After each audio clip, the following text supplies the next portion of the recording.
Just wanted to point out the information we provide today is of a general advice. If you do want some more information, please seek some professional advice. Well, welcome to the latest episode of the Retirement Living Your Way podcast, where we have real conversations with Troy Theobald and the team from RFS Advice.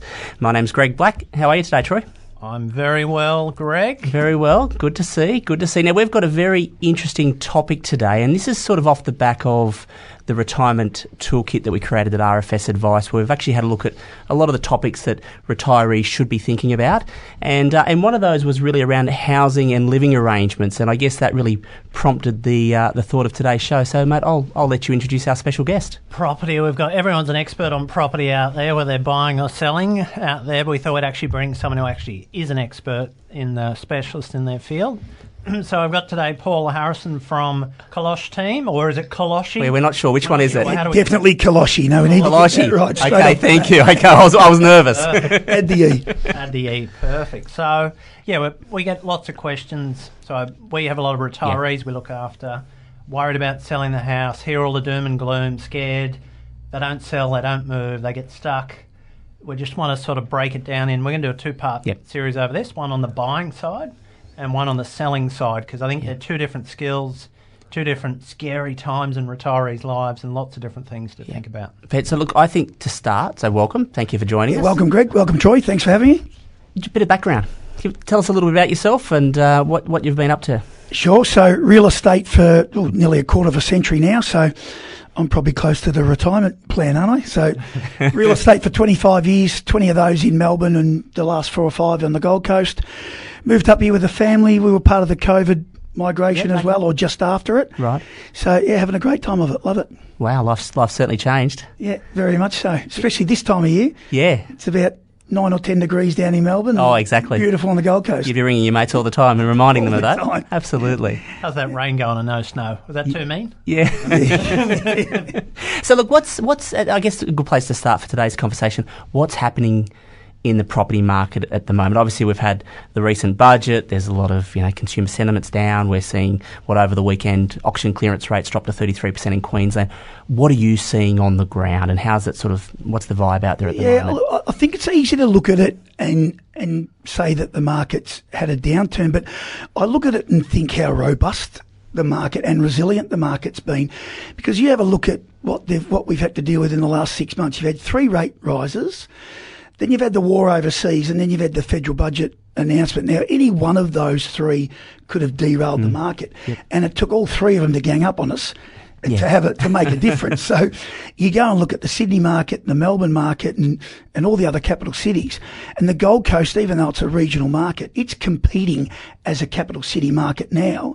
And I actually think it's been so resilient to only have a slight impact with all these rather significant external things that have gone on around us. So I look at it and think it only gives me more confidence in the Gold Coast market, particularly once some of these things are in the rearview mirror. Yes. And you're seeing inquiry rate, how's that sort of been tracking over the last... Yeah, so no doubt that's been the biggest hit that we've taken is just pure numbers through the door. Yeah. Activity, inquiry, people wanting to engage, multiple bidders at auctions. I mean, Troy, you used to come to our auction, but there'd be 100 people there, maybe 150. There'd be 8 or 10 bidders. Yeah. You wouldn't go to an auction where you didn't have paddles everywhere. No, multiple bidders and multiple. Yeah. So now that's died right off, Yes. and I think that the buyers are probably looking at that and saying they've got a level of confidence now that a property's either going to sell for a reasonable price and they'll get involved, or it won't sell at all and they'll let it sit and then they'll get involved after. Yep. That's a trend we're seeing happening quite a lot now. Right. Yeah, I think that auction became really prevalent when the market was hot as such. But at the end of the day, you've still got people wanting to sell for genuine reasons, which is where our clients come in, and you've got people genuinely who've moved up here, these blow-ins from down south that need somewhere to live, a roof over their house. So there's genuine buyers and sellers. I don't think I agree with you. There's not as many, or they don't seem to have that urgency. And it's probably one of those things. At the time, they probably shouldn't have as much urgency as they do. And when now they're sitting there going, there's probably a good opportunity, they'll sit back as everyone else is. And that's our clients tend to be more situational in the fact that they need to make these decisions. We don't get caught up in is the market strong or weak my discussion with a client downscaling now is, do you need to downscale and are you looking to move on? And the only way to do that is to sell. It's not a question, is the market good or bad at time to sell? It's, Yes. we need to do this process. Yeah. And people get so caught, I think you get that, where they're coming, oh, wait, no, is it spring? Is it here? What? It's like, you need to sell your house. You want to move on. You found what you want to buy. Well, we need to get this underway. It's a bit of the Band-Aid need to be ripped off, and you just see people, I see a lot of retirees in particular with, houses that are worth a significant amount of money, just push that decision off. Probably did when the market was running hot. Oh, now it's not as hot, I'll push it off again. It's like, there's so many things I want to go and do with that money. You just got to get on with it. Yeah, I think you're right. There's always people that want to or need to transact, and then there's different situations as well. So you look at it now, it's actually a really good time to upgrade, because even though you might take a supposed hit on your property, but you're going to get on the advantage at the other end. Yeah. So a lot of people do see this as a good time to upsize. The other thing is, with the federal budget, sort of putting a dampener on negative gearing and investment properties, a lot of people now thinking, well, why don't they don't like land tax, they don't like capital gains tax, negative gearing could be off the table. They're like, well, I'll sell all my investment properties and I'll just load up into my principal place of residence and have a bigger home that's tax-free. It's the only place that's tax-free at the moment. So there's always going to be a reason or a need for people to sell. So the market's still active, and we're still selling a lot of properties, but it's to less buyers. Yeah. So you don't see those runaway results in these markets because you don't have that heat and that competition that you might have in other markets. Because I was going to ask whether priorities are changing for the buyers. Have you noticed any changes over, even since being up in Queensland, have you noticed what people are looking for has changed? Yeah, I think even just over the last 20 years, if you think back to when we were growing up, I'm in my 50s, so are we. We may not look like it, but we are. But we couldn't wait to get out the door, right? We were 17, had our licence, 18, we're out with the mates. Now people have to future-proof their homes because the kids don't leave. So they're still at home at 28. They'll bring their partners home, and then mum and dad might come back even at some stage and want to, have a room in the house as well. So I find that people are looking for bigger properties, right, and maybe just future-proofing them so that they've got, ample living space, bedroom space, car parking space. So that's certainly changed. Which makes it harder when you think about it, because land is absolutely it does. But I guess one of the big pushes for southeast Queensland, particularly from a migration point of view, has been around the lifestyle that particularly somewhere like the Gold Coast offers. Yeah. I wouldn't know any different being one of those that live here, so the rest of you are all Mexicans. So.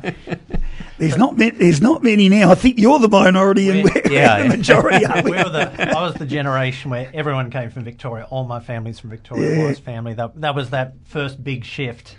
Then you've seen that. Now it's finally those that are born here. Didn't Tom Tate say that there's only two types of people, the people that live on the Gold Coast and the people that want it? Yeah, that's fair. You've got to stop Tommy saying that. Right? The pricing one's interesting because everyone wants to know, and from our perspective, I'm sitting here with a retiree going, you want a downscale grade, I saw this townhouse unit, whatever I want to move to. First question I asked, what's your house worth? Someone says 5, someone says 4. I'm not offering to buy it. I just need a number. Yeah. It's very hard for people to plan when they don't have an indication. I think it's even harder for you because you've got competition out there. Somebody comes to you and you go, look, realistically, mate, it's worth 4.5 every day of the week. And Joe down the road goes, mate, I'll get you 6. And they get the listing. We see it sit there. It doesn't sell. Clients come back to me. Now what do? I go, who told you the lower amount? Maybe you go back there because that's the real world issue, and I appreciate for you it's probably hard when you have someone coming in because you've got all of those competing forces out there. Yeah, I think the data doesn't lie at the moment. So if you look at the market over the last 6 months, it's been pretty balanced. So it's not like the markets we've had. Keep in mind, COVID migration from 2020 onwards, and houses on the Gold Coast were doubling in 5 years, not 10. It had better growth. It became the premier place to buy real estate, so and sell for that matter. But I think, where we're sitting now, that we're 5 years down the track, and I think it's still a time where you can look at the last 6 months and be a bit more positive around the values. There's no outliers as such like there were. Troy, you've been to auctions where it was meant to be 4 and it sold for 6. And there's been some crazy ones I've experienced. I think now if it's meant to be 4, it's probably 4. It might be 4.5, but it won't be 6. Yeah. So I think right where we sit now, it is a bit easier to be able to provide a value, and you can do it based on comparable sales. Because I was going to ask that if someone's sitting there and they're listening to this now and they're thinking, okay, look, I'm looking to sell. What's the process that you'd sort of take them through just to make it sort of realistic? Because everyone thinks their house is worth more than really what it is. We all overinflate what we think. Sitting at home, come and see us. We want to sell. House is worth 5 to 6. We've seen something at 2. What do they do? Yeah. Okay. What do they do around value, or what do they do around getting their house on the market? Physical. What do they do? They walk in my door and go, I want to sell a house. Okay. Yep. So we would go and sit down with them, and there's a lot that goes into it before we even get to market. Like, we would go and sit down with them and talk about timing. Yes. We'd talk about what they're doing at the other end. How can we help with that? Do they need to sell first to buy? Do they want to do it the other way around? Have they got savings? Do they have a deposit? Can they move quickly on something? Right. So we want to find out their background first, and then we would talk about what the campaign would look like. Now, a campaign can run for anywhere from 4 to 6 weeks, and there's probably a couple of weeks preparation time in there to get photos and video and copy and floor plans and all that. And then we get online, and then we go through the campaign. So talk me through the campaign. I think I wouldn't mind breaking it down just so we're really clear on, I guess, how you go about things, which is what I'm interested in. Sure. So there's a lot to it. And again, depends what we agree on with marketing. There's a number of different marketing opportunities. Right. The main ones are the portals, of course, realestate.com and Domain. I think most people are committed enough to those, so that's never a hard sell to get people online. Yes. Then you've got print media, the Gold Coast Bulletin, which some people are a little bit against, and it can be a little costly. We still think it's a really good medium, to particularly if we're talking about the older demographic. Yes. They still like to sit at a cafe and flick through the Gold Coast Bulletin. So, and they might not be online all the time like some of the younger generation. So we think that's still a really important advertising medium. Then, of course, we've got, the traditional things like your signboard and then, of course, we do letterbox drops still, and then, of course, we hit the phones. Yeah. And that's probably the most important thing. And Kollosche, you've got a massive database. Like, you'd have to be one of the biggest on the Gold Coast. Yeah, Would that be fair? We're lucky. I don't think it becomes lucky. No, I was going to say. Or something of the years ago. So what do they say? The harder I work, the luckier I get. Yep. Yeah. So, but I think that we are fortunate that we put ourselves in a position where the minute we get a listing, and literally we did this morning, we had a new listing that come on, and we did what we call a buyer match, and part of that process, I think it was about 370 individual names came up for that property as a match. Right. So we would then go through those 370 people and ring them. We'd ring you and say, Greg, we've just got a new listing, and we thought it might suit you, and we'd love to talk to you about it, and are you interested? Yes.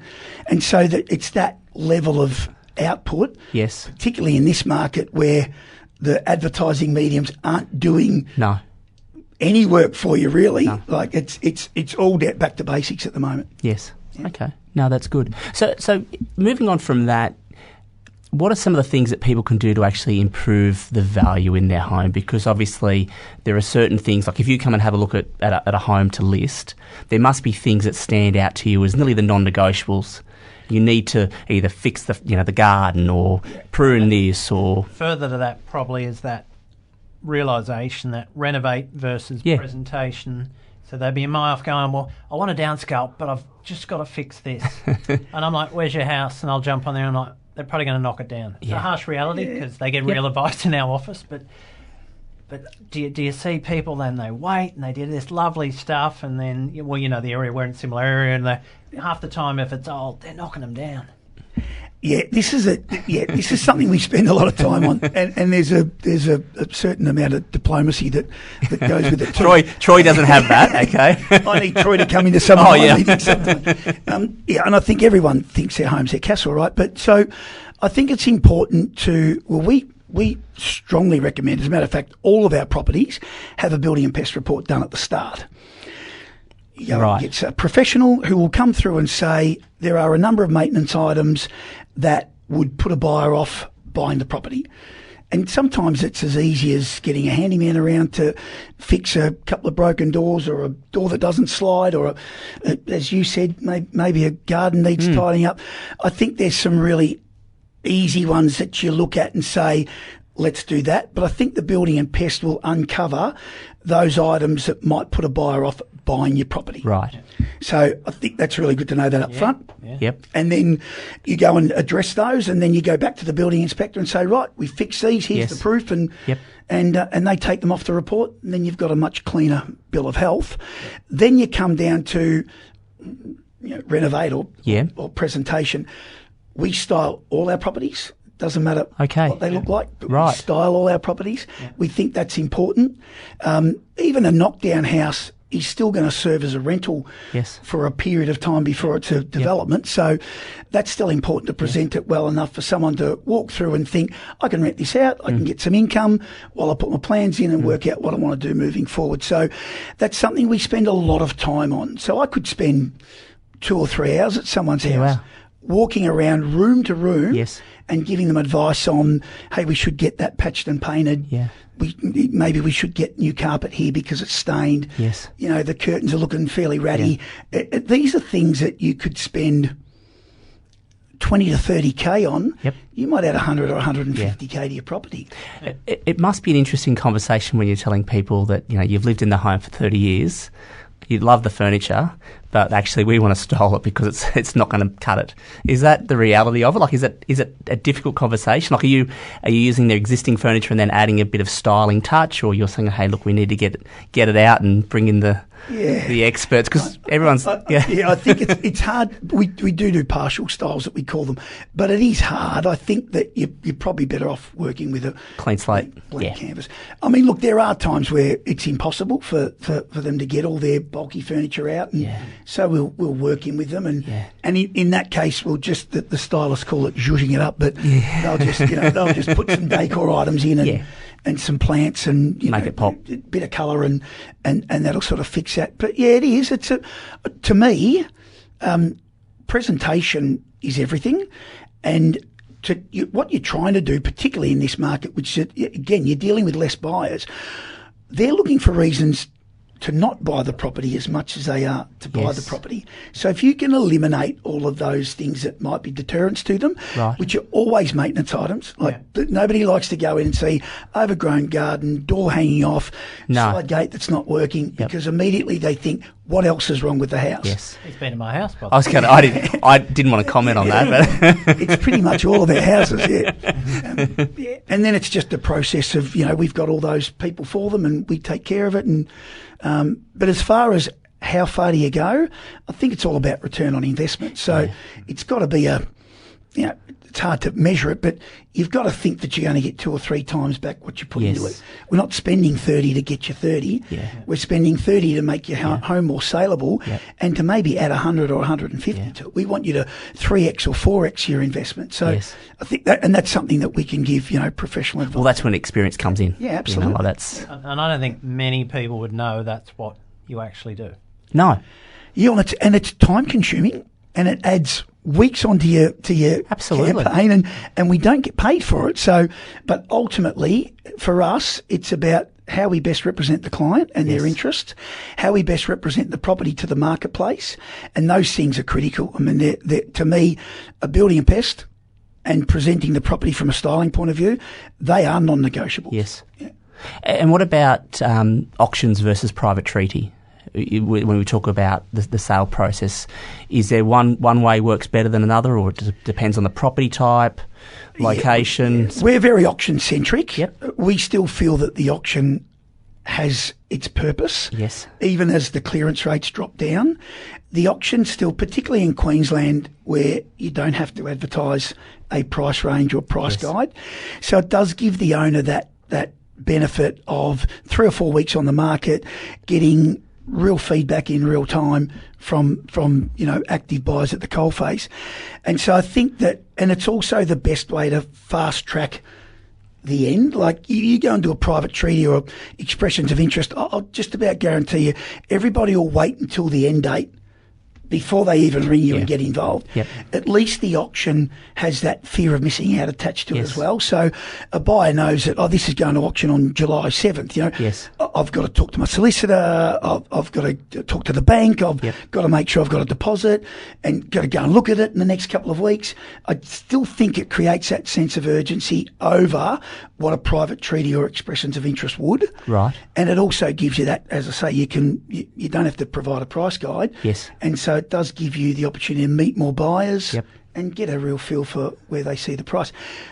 Best case scenario, you sell it before or at auction. Ideal. Yep. Worst case scenario, at that 4-week mark when the auction was being held, you should be a lot wiser about where the market sees it, and then you're in a position to either price it Yes. or continue on with a different strategy. Yeah. Okay. And if you look at that from that pricing side, like you hear so many times in real estate, the first buyer or that buyer is probably the one. Yep. And then you'll be sitting there 4 weeks later, potentially with a lower amount going, I've tried everything. If only I had $1, Troy, every time. If only. Or you see it with another agent and it sells for $500,000 less than what you had for them the first time. I think that it's maybe even more dramatic than that now. Your first buyer being your best buyer, your first buyer might be your only buyer. Yeah. So right at the moment, you don't want to let them go. You should be negotiating with them and seeing where you can get to. Now, of course, if it's not where you want to sell or miles away from where you want to sell, then we roll our sleeves up and we get in for the long haul. And sometimes it's the market's evolving in real time as well, and it can get better as we go on further. But I think right at the moment, your first buyer might be, one of your only buyers, and it might be a long time before you see the second one. Yeah. And I was just curious. The other one's this sort of, this letter of offer, or we've got expressions of interest type stuff. That seems to be a bit more prevalent with probably some of your competitors out there. People are worried about signing those. Should we sign them? What should we do? We send them for legal advice. I know the lawyers, are they grown? And what's the basis or theory? Old days when we were in our 50s, just. Yeah. You either signed a contract or you did. Yeah. You put it on paper, or nowadays there seems to be a lot more of this going on. Is that? Yeah, I think I say this as respectfully as I can. I think that's just lazy because it takes longer to put it on a contract. Yeah. I think a letter of offer is easy. You can just do it via email. And honestly, we can't take a letter of offer to an owner and have them sign off on it. It's not a legally binding document. Yeah. It's simply just the terms in which the buyer would be prepared to buy the property.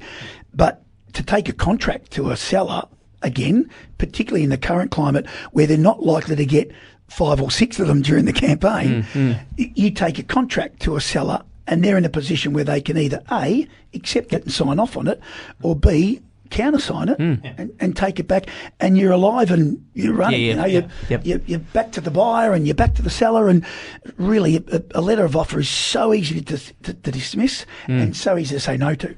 So a contract it's a binding document. It's in front. The terms are there. Yep. You sign that, we've got a deal. That's right. Or you countersign that, and we'll go back and try and get a deal. Yeah, I just think that I don't. Not a fan. I don't support the letter of office. No, that's fair. So how long, if someone's thinking of moving on and selling their property, what sort of time frame do you think they should be thinking about from? Because obviously there's a lot of pre-work, as you've said at the start. Yeah. Obviously finding the right agent that works well, because obviously that's quite clear, and it's obviously you do a lot of groundwork getting to understand their position, which takes time. Yep. So what's sort of the rough estimate of time? Is it, maybe 6 weeks, 8 weeks before you get the listing, before it goes live, and then another few months? How does that sort of... I think maybe it's around how much preparation needs to be done. Right. If it's a significant amount of, if we need 3 or 4 or 5 trades to go through there, and then obviously that's time. So that'll always tack onto the campaign. Yep. But let's say it just needs to be styled and presented and tidied up. We would generally allow 2 weeks to get all our material together, Yep. To get our stylists through, and then we'd be able to sort of go live in that 3rd week. Mm-hmm. If it was something more significant and you needed a 4-week block to get trades through, that just tacks it on. But generally, if it's relatively straightforward, it'd be a 2-week lead time within a 4-week campaign. Mm-hmm. But be prepared that in this market, that days on market might be a bit longer than what they have been. Yes. Look, that's not to say that they don't sell at auction. I think what would be a really interesting statistic is the clearance rate 1 week after auction. Like Yes. we're seeing the clearance rate at the moment at 35 or 40%. If you then went and assessed that a week later, it might be 65 or 70. Yeah. It's certainly, we're getting a lot of deals done the week after the auction, Right. because buyers have then got a tangible figure that they can work to. Yep. No, Do you that's think fair. a lot of that is that the seller realising where the market probably really is, as opposed to where they thought, because their home was so unique, it was so special. Yep. It's so much better than every other one in the street that it's going to be a street record. Yeah, mine's the biggest block by 1 square metre. Yeah, that's right. And I think too, there's a lot of press around at the moment where the sellers have perhaps gone from, I don't need to sell and I'm not accepting the first offer. And now they're like, gee, I hope you can get me an offer and really hope we can get this sold. And so I think the mindset's probably changed already with everything you have to have your head in the sand to not see what's happening outside of the market. And then again, the results over the last 6 months have been the most consistent that they've been for a long period of time. Mm-hmm. So I think it's really easy to look at it and say, well, there's one around the corner that just sold for 4. That's 3.8. That's 4.2. We always thought you sat somewhere around there. So I think it's a little bit easier at the moment in the marketplace to be a bit more accurate. Yeah, I think you're probably right there, because otherwise the alternate was someone paid 6 and everything else was 4.5. Everyone's just now Everyone's at 6. just at 6. Yeah. Absolutely. Yeah. You celebrated a really good result until you remembered how much it was going to hurt you at the other end. Yeah. So you'd be jumping for joy saying, I just got the owner 7, and they thought, oh no, now everyone's going to want 7. That's expectation. So, and that's fair too. I mean, we've all been sellers, right? Yeah. Nobody wants to undersell their house. Exactly. So we don't have we don't begrudge our sellers wanting a premium price. No. That's our job. Yep. But the premium price might be different to what it was 6 or 8 months ago. It doesn't mean we haven't got them a premium price, because in the current market it might be worth 3.5 and we've got them 4. Yes. Yeah. That's still a premium price. Yep. Was it the price they could have got 8 months ago, 10 months ago? Maybe not. But then if they're transacting in the same market, they would have paid more at the other end. So it becomes relative too. Yeah. The other one, this sort of off-market and the new rules and a Form 6 people telling me about. This is my little... And seller's disclosure. Sellers just... What's the sort of nuts and bolts at a way? Because I keep... it's not too much. Others tell me it's a pain. Everything in the middle, I'm like... Obviously, paperwork's annoying. We all know that. We love this one. This is where the owners say, you get me an offer and then I'll do everything in reverse. Oh, wow. I'll sign the Form 6, I'll sign the Form 2, I'll sign the contract. Unfortunately, or fortunately it should be, shouldn't it? From a governance and policing point of view, the Form 6 is a required document to be able to sell someone's house. And the Form 2, which is relatively new from July last year, is a seller's disclosure that helps to protect the buyer with what they're buying. So both of those documents are really important. Now, to those out there that think it's a long process, an arduous process, it's actually not. We've just had one where we had the seller disclosure ordered in the morning, we had it in the afternoon. So it was less than a day. So it can be done. And we sold last year in the same, it was about a week. And even that was... It can be done. The Form 6 is we can have that to you in a minute and you can have it back to us in a minute. So yes, nobody likes to do the paperwork, and I guess they don't like to do it first.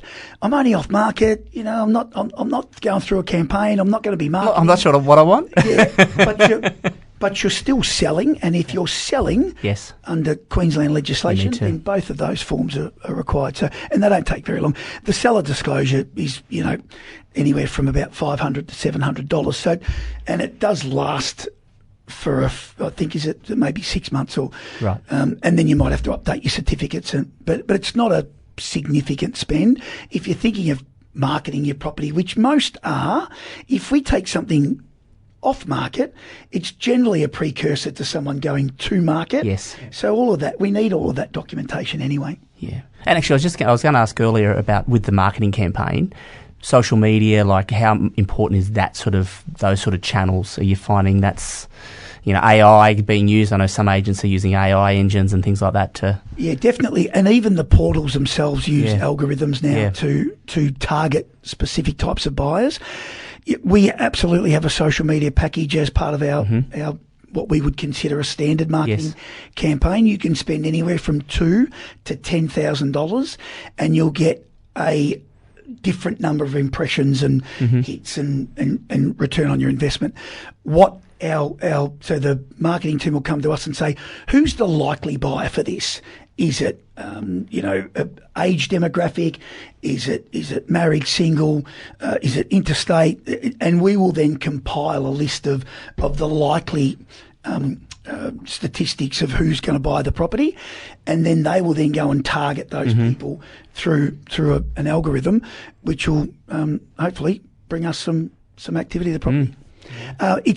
It's hard to measure, because they might have seen it somewhere on social media, but they've inquired through realestate.com. Yes. So it's up to us to drill down and find out where they first saw the property. And, it's like you're looking at the weather in the morning and up pops my face, Troy, and you think to give me a call for something. He's not going to be looking for golf clubs or stuff. Oh, here's Paul. Absolutely. Absolutely. No, fantastic. Well, look, I don't know whether you've got any other questions. No, we'll do part 2, which will be the buying side. But what we really want to focus there was just the seller, and I suppose from my perspective and our demographic are probably those retirees sitting at home thinking downsizing, thinking, do I sell a house? What do I do? It's that fear, and it's just hopefully some of this. There is a process and a philosophy behind it. Just there is no payment between us or referral with Kollosche or Paul or anything in regards to that. Paul's just someone who I know in our local area they've dealt with there, went, I want someone who can come here and just give good, honest answers and let us know. Because our listeners, and saying we might even do something live on air as well there, because people have got these questions. Yes. And it's that fear of who to reach out. Yep. And we like to be the one phone call for clients for everything. That's why, Paul, mate, I got a doctor once. and that's a great example. Ring me when you get something that's Broady Water's knocked down. It's a horrible thing. He's never living in it, but he wants the block of land. You don't bug me every 5 minutes. No. Yeah, Troy, he's got one open at 10 o'clock at such and such. Is he going to make it, or are you going to have a look for him? Perfect. To me, that works because, we've got our time-poor individual professionals. They know exactly what they want. It's not an emotional buy. And then we've got the other end, which will be our retirees looking to sell. Yes. And then those moving to Queensland that we get in, and what area they have no idea of the areas. They're different. Oh, if you buy this area compared to there, gee, that one's $1 million less. Troy, because that's not that suburb. Yeah, and let's be honest, selling it is a scary proposition for particularly someone who might have been in the property for 10, 15, 20 years. So much has changed, even on the legislation side of things. So I get that it's a daunting thing to be selling it. You might not have done it in recent times. So we certainly work through that process with them. And same with buying, particularly in Queensland, where it's probably more loosely governed around pricing. I mean, you go down to Melbourne and now you've got a 10% range from top to bottom. You've got a reserve that has to be declared 7 days out from the auction. So everything up front. Wow. It's a very different market to Queensland, where it's really like, well, excuse me, Mr. Agent, what's the property worth? And we might give you a list of comparable sales that range from, X to Y, and you've sort of got to make your own mind up. So, well, let's cover off that on the next episode. Yeah, for sure. And if they want to reach out, I was going to say, how do they get in touch? Email address, how do they get in touch? Email address is paul@Kollosche, which is KOLLOSCHE.com.au. Always open for a chat. Fantastic. And it's just great dealing with a professional. So, mate, thank you very much for joining us today. Absolute pleasure. Thanks for having me. Until next time, Troy, I'll see you shortly. You will. Take care, everyone. Thank you.